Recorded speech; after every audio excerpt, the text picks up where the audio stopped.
कोण आमदार, कसले आमदार, लफंग्यासारखे जर का वागत असाल तर आमदार तरी का मानायचं? आणि दिलगिरी व्यक्त काय करताय? कसली दिलगिरी व्यक्त करताय? हु आर यू? कोण आहात तुम्ही? महाराष्ट्राची मान शर्मेनं खाली गेलेली आहे. तुमचा मास तुम्ही तुमच्या घरी ठेवा. इतकी वाईट विधानसभा यावेळची आहे. का मग प्रशासक राज आज सगळीकडे आहे? स्थानिक स्वराज्य संस्थांच्या निवडणुका 4.5 वर्ष झाल्या राज्यात झालेल्या नाहीत. एकाही आमदाराला सरकारला जाव विचारा वाटत नाही. प्रवेशद्वारातनं येताना मवाली जसा येतो तशा आमदार मंडळी येतात. सोबत 4-5 मवाली कार्यकर्ते घेऊन येतात.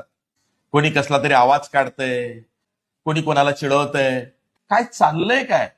म्हणजे महाराष्ट्रानं बिहारला कधीच मागे टाकलाय, मी आधीच सांगतोय. आता बिहार म्हणेल की महाराष्ट्र करू नका. महाराष्ट्राची विधानसभा, महाराष्ट्राची विधान परिषद, महाराष्ट्राचं विधान भवन बघा तिकडे कसे राडे चालले आहेत, ते बिहारमध्ये येऊ देऊ नका.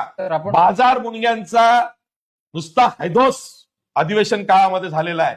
नाहीतर आम्ही तुमची काढतो, तुम्ही आमची काढा आणि दोघं एकमेकांची काढून